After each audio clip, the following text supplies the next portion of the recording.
Hi guys, James at RampantLionReviews again for you today with another beer review. For this one we are going to stick to Sweden, but we're going to have a look at another beer from one of the numerous Swedish gypsy breweries. And this is a brewery who I first discovered back in about 2015 or so when I first moved over here. They made their name for the winter stouts and things like that. The big dark beers that they were doing were really quite revered. Then for about 3 years or so I didn't come across anything new from them, and for a wee while they actually disappeared completely, but they seem to have come back now at the end of 2019 and they're doing some really interesting stuff. They seem to be pretty prolific now, which is always a good thing. So for this review then, we are going to head up towards Stockholm once again, and we're having a look at another beer from Mohawk Brewing Company. So this one is called Hazy the Elder. It comes in at 6.5% ABV, and this is an Elderflower infused New England Ipa, or a Nipa as the Swedes would call it. This beer was released through Systembolaget on the 1st of July 2020. It's part of the July lot of the Lokal Småskaligt assortment, and yeah, they seem to be releasing at least one new beer every month actually. The last beer I had from them before that was the X, which was the 10th anniversary West Coast Double IPA that they did. And that was a really nice, properly old school beer. And then before that I had the Rye IPA, which I think was called the Zoot Zoot or something like that, or Zoot Zoot. I can't remember the exact name, but it was a rye IPA nonetheless, and it was very nice as well. So yeah, these guys, as I say, very, very solid brewery. They really made their name in the dark beers in the early days, but they seem to be producing a few more IPAs and things like that these days, in a few different styles actually. So yeah, really curious to see how this one turns out. The reason that I picked this one is because I actually don't like Elderflower, so I'm curious to see if, you know, a New England IPA can be a medium that can get me to like Elderflower a little bit. So we'll need to see. As I say, it's just something that that's never kind of grown on me, I have to say. So I'm really curious to see how this one turns out. So, you know, we'll see how it goes with this, but it seems to have a nice hop bill. Hopefully the Elderflower kind of complements it quite nicely, and yeah, we'll just need to see how we go with this one. I've had a few Elderflower beers before, and they've been, you know, they've been decent. There's the Trade Winds from the Cairngorm Brewery back in Scotland. That's a really nice kind of sort of Elderflower session beer actually. A lot of people really like that one, but as I say, just one that never really kind of took my fancy, if you like. But yeah, really curious to see how this one turns out, because I think this is the first New England IPA I've had that's had Elderflower in it. So fingers crossed this is a good beer, but I know that Mohawk are a capable brewery, so I think this one should hopefully hold up. But yeah, let's see how we get on with this one then, guys. So as always with my reviews then, I'll tell you a little bit about the brewery before we taste the beer. If you want to get straight to the tasting, just fast forward. All the usual links are in the description below. That's the brewery website, the link to my other reviews that I've done from Mohawk Brewing Company before. No doubt you will see some more added in the near future. There's all the usual social media down there too. If you want to see more reviews, do please consider subscribing to the channel. The whole channel, of course, has a geography-based tagging system, so you can go into the homepage and search for beer based on country, city, state, county, province, prefecture, whatever it is you're interested in. Do check out the playlists of beers from different countries. There is one there for all the Swedish beers that I've reviewed for you. That's constantly being added to, and as always, please do get in touch and let me know some of the other beers and breweries that you guys would like to see me review. It's always great to hear from you guys that are watching the videos, and the support that you show the channel is massively, massively appreciated. So anyway, on to the brewery notes to tell you a little bit about Mohawk Brewing Company then. So as I've told you already, Mohawk Brewing Company are a gypsy brewery, or a virtual brewery as they like to call themselves, and it was founded by Stefan Gustafsson, who is very distinctive, very, very tall guy, maybe about 2 meters at least, and he's got a big black mohawk and a big black beard actually. But he started home brewing back in the 1980s because he was a poor student, and also because the range of the beers in Sweden just was not very good at that time. He worked for a period at Grevestads Brewery, who are one of the kind of bigger macro producers of beer here in Sweden, and then he started importing beers into the country. This activity was what evolved to become Wicked Wines, and this was founded officially as a company back in 2000 along with Andreas Felt, and it was later, Stefan and Andreas were both later inspired to form Mohawk Brewing in 2010 after seeing the success of the gypsy brewers from Denmark, you know, Mikkel or Toul and things like this. But the Mohawk Brewing Company is actually owned by Wicked Wines. It is, or partly owned, I think. I'm not sure exactly how it breaks up, but Stefan Gustafsson is the main man, and of course Andreas is involved as well because he's involved with He's involved on the Wicked Wines side of things, and Wicked Wines actually do supply a good number of the kind of foreign beers that you've seen me review on the channel here. Actually, they give them to Systembolaget, and obviously I buy them. I don't mean that Wicked Wines sponsor me, but yes. Anyway, so these guys, they've brewed their beer in a variety of places, including the Proefbrouwerij in Locristi, just outside of Ghent in Belgium, where Mikkeler and Toel and everybody were doing their things. They also brewed their beers at Coppersmiths in Lake Brewery here in Sweden, and for a while he was brewing his beers at Vega in Gothenburg, but when they expanded they had no room for other brewers to kind of take, you know, to use the spare capacity, and so Mohawk actually went for 11 months without any production of their own until August of 2017,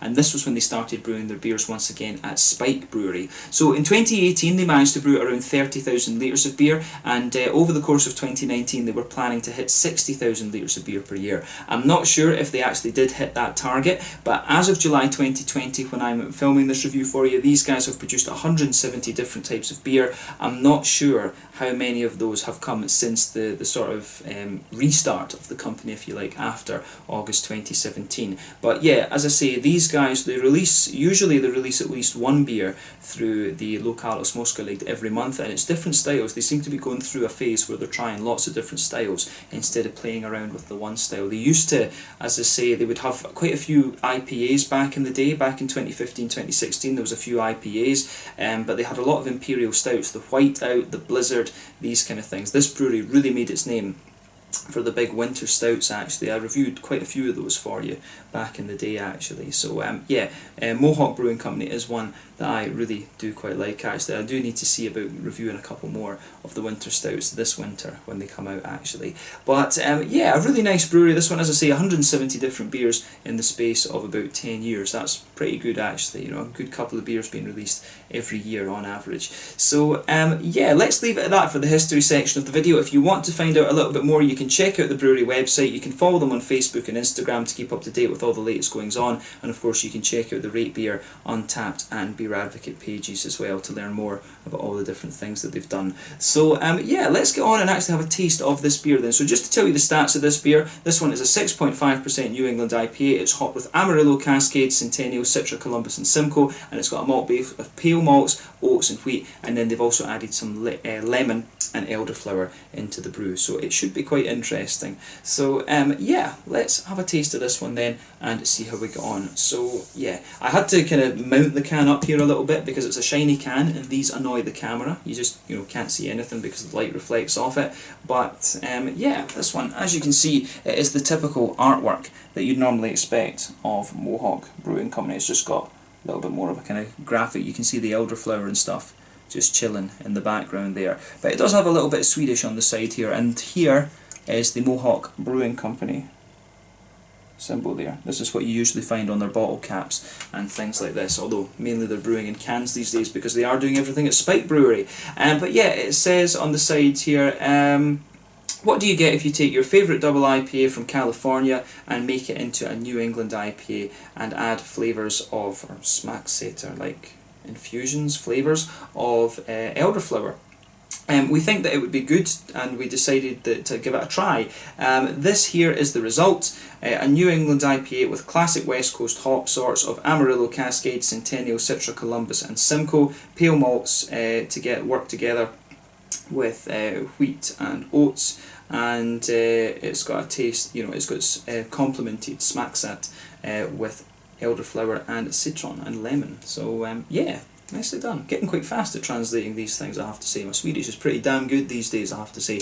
Yes, should be reviewing some beers in Swedish for you at some point. Keep an eye on the channel for that. But yeah, as I say, it's 6.5% New England IPA. This one, lovely hop bill in it. I'm really curious to see how that turns out. That's a properly old school kind of hop and malt bill. Well, hop bill in here. The malts, of course, are more modern New England. But yeah, 6.5% New England IPA. This one with an oat, wheat and pale malt base, and then a load of old West Coast hops, which should be very nice, and a little bit of elderflower and lemon added into the brew. So yeah, this one I think will be really nice. Oh, it actually does look a bit more like a West Coast IPA. So yeah, it doesn't actually look. There's no sediment in the bottom of the can either with this. No sediment. That is exactly how it looks. But yeah, let's get this guy out And let's get this guy out and we'll see. So yeah, very curious about this one, I have to say. Yeah, that's pretty damn cool actually. I really like that there. This one appears, it's really nice. It's a lovely kind of bright, very light ambery orange yellow colour there. There's a wee bit of berry or something still stuck to this one, I think. But yeah, you can see lovely looking beer. This actually does look more like a West Coast IPA rather than a New England, to be quite honest with you. You could see when we poured this one that there was a solid half finger of a frothy kind of white head on that. That's fading away to be a very thin foamy layer. I would say that it was perfect white rather than just, you know, I'd say that it was perfect white rather than simply than, you know, being creamy or whatever. But yeah, perfect white head on this one. One or two big bubbles sticking towards the side of the glass, a few little ones going up towards the bottom of that head there. But you know, overall it does look pretty damn nice, I have to say. I like how this is going together. It looks very, very nice. But yeah, as I say, not quite as hazy as you might expect from a New England IPA actually. But let's have a look at the aroma then and just see how we get on with this one. Oh, you smell the elderflower right away in this. You smell that kind of herbally, it's quite pungent actually, but you can smell it's the lemon that's really kind of helping push the elderflower. It does actually smell quite nice though. I've always liked the smell of elderflower, but just not been such a great fan of the taste. And that's one of the things, I do think you've always got to try things that you've previously not liked and see if you can develop a taste for them. I mean, I never used to like beer, you know. Look at this now. But yeah, 2,300 reviews in, here we are. Never used to like beer. But yeah, with this one, the elderflower actually really dominates the aroma along with the it's typical. Yep, there we go. The elderflower really dominates the aroma in this one. And it's kind of surprising that actually, because I always found the other beers that I've had elderflower in them have always made it a little bit more subtle, to be honest. But this one, it really starts to take the forefront. You can smell the kind of pale malts under this, a bit of the wheaty white bready character, and also a little bit of the oaty creaminess. You can smell that, but the elderflower really is just very, very pungent in this one, and it's a very zesty and citrusy smelling beer. I mean, the Centennial in this one is going to push the Centennial is going to push the lemony qualities of the beer, if you like, because it is quite lemony itself. You know, the Centennial is always a kind of lemony, very citrusy, zesty hop. Cascade, of course, is a little bit more grapefruity, and Citra is going to give you grapefruit as well. The Amarillo is going to give you the orange. Simcoe is going to give you passion fruit. But yeah, to be quite honest with you, it's actually a little bit hard to pick up things from the other parts of the aroma. The other things that I mentioned are really, really subtle compared to the elderflower. The elderflower just dominates the aroma in this one.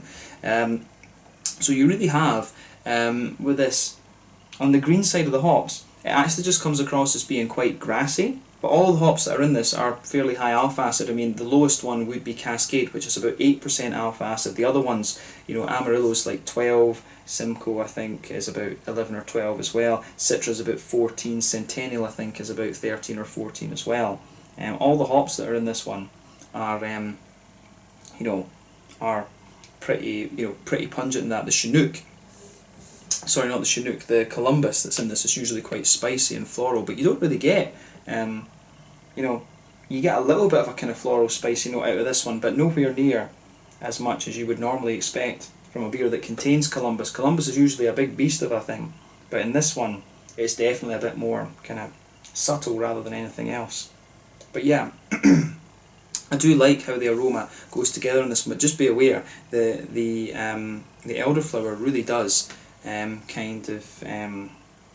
elderflower really does kind of dominate the aroma here. But once your nose kind of gets used to that and it saturates, you will start to get the other things coming out of this. So I can pick up, I do get a little bit of the passion fruity notes from the Simcoe, and it's got a soft kind of mangoey note, so you can get little elements of the Simcoe and the Citra, and there's a wee bit of the Amarillo orange, the kind of oily oranges in there that you would normally get are quite hard to detect. The lemony citrus from the Centennial comes out quite nicely, and I do get the softer kind of tropical notes, but I think there's a tiny little bit of orange, but that's quite hard to detect in this one. Don't know if it's worth trying to kind of mull it for a little bit and just seeing if you can get it. But to be honest, yeah, the aroma is not the most important thing, it's how the beer tastes. But yeah, the fruits, I think the more you smell this one and the more your nose gets used to the elderflower, you start to detect more and more out of it.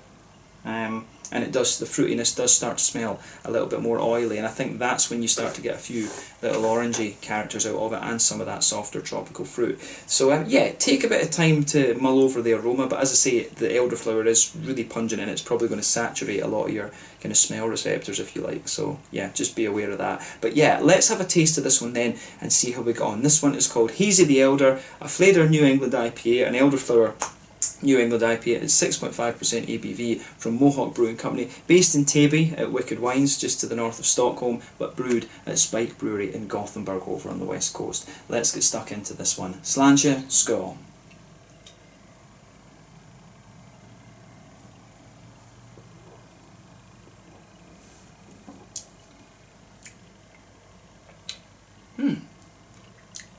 Yeah, very, very elderflowery, you know, stating the obvious with this, but yeah. I've got a feeling though that it will do the same as the aroma. Once your kind of palate gets used to the elderflower, it will start to open up a little bit. But yeah, this is, you know, this is quite nice, and it's quite drinkable and sort of summery, if you like. I can see why people would like this, yeah.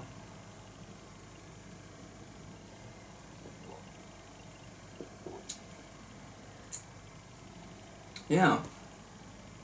You know, I could drink that. I could drink that. Yeah. As I say, not the biggest fan of elderflower, but this one, it certainly works actually.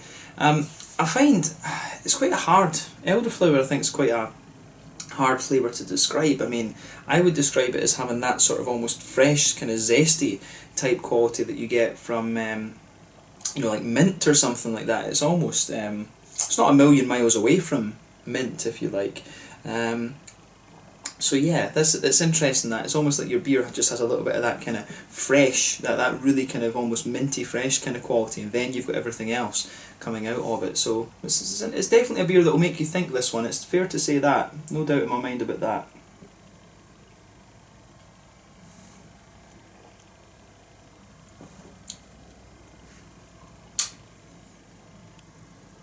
But yeah, that's pretty solid, I have to say.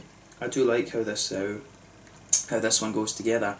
Yeah, gets a thumbs up from me. You know, that's, as I say, I picked this one because I was like, right, need to try something with elderflower and just see if I can, you know, deal with it, suck it up and deal with it. And this has turned out to be pretty nice, I have to say. I have enjoyed how this one's come together actually. So it gets a thumbs up from me, definitely this. So if you like your elderflower, I think you will enjoy this. And the IPA elements, once the beer opens up a little bit, you do start to get the classic kind of IPA qualities. I would say, pardon me, in terms of the whole New England thing, it sort of strikes me as being more of a cross between a New England and a West Coast. The IPA side of it is somewhere in the middle. I think it's not all, I do think it's not all New England, this, definitely not.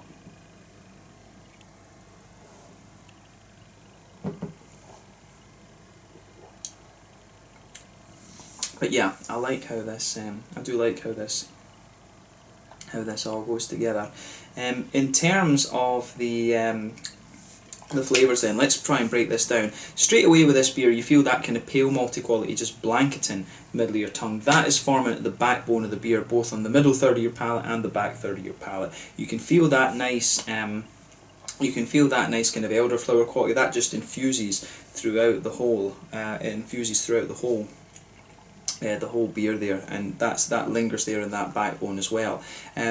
On top of that, you can feel, if you go towards the back third of your palate, you can feel a little bit of the thicker kind of wheaty qualities coming out of the beer. But then as you move further forward into the centre of your tongue, you've got a nice little bit of a kind of oily McVitie's digestive biscuity type quality to this one. You do get a little bit of that, and as you move towards the kind of front of that kind of middle third of your tongue, you'll start to get some of the kind of thicker, oaty, creamier notes coming out of the beer.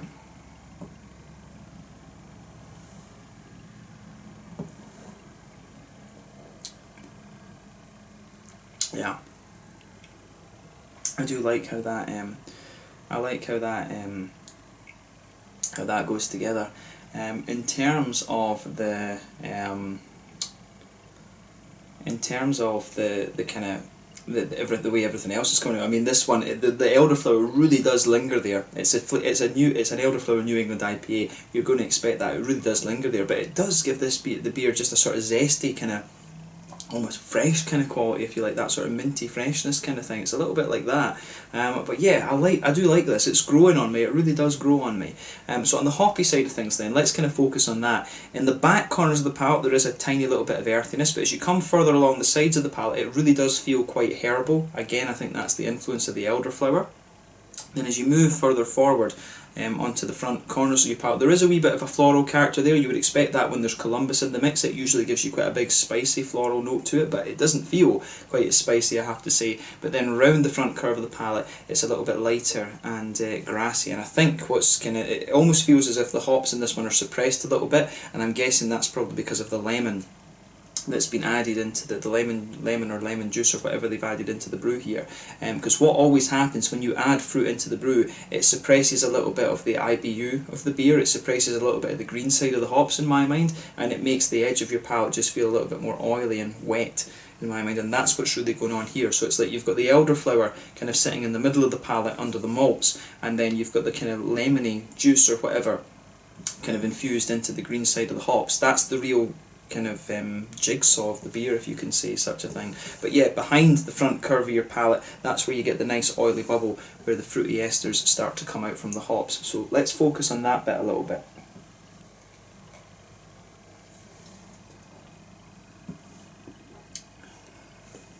So yeah, the fruity side of this beer does come across as quite oily. Nowhere near as oily as a West Coast IPA. Definitely more of a definitely more of a kind of New Englandy type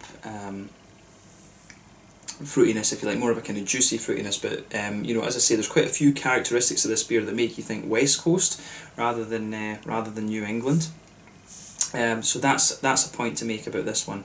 So yeah, the fruits do have a little bit of an oiliness to them, but not the biggest oiliness. If you go towards the back of that fruity part of the palate, you do get a wee bit of the kind of passion fruity note from the Simcoe, and the Citra is going to kind of complement that as well, because it can give you some passion fruits and grapefruits and things. But yeah, as you come further forward, you do kind of gradually feel it evolve. It does get a little bit orangey on the front of the palate, but it really feels, the whole front third of your tongue really does feel as if it's kind of if it's infused with a little bit of the kind of lemon juice there. The elderflower and the lemon juice really just kind of dominate this one, to be honest with you. Yeah.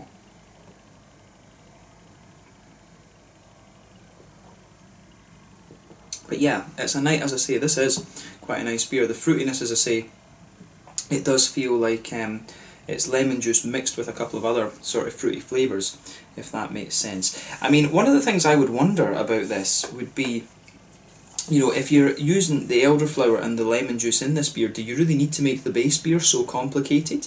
Do you need to have such a big hop bill on it? Could you not just do it, could you not just do something with, like, could you not just do a Centennial single hop New England Ipa or something like that? That would probably complement the elderflower and the lemon pretty well, actually, rather than putting the Citra and the Amarillo and things in it. I mean, I don't know, the Amarillo, the oily oranges that you'd normally get from Amarillo, I don't get too much of that in this beer, to be honest, because the elderflower and the lemon is so powerful, really.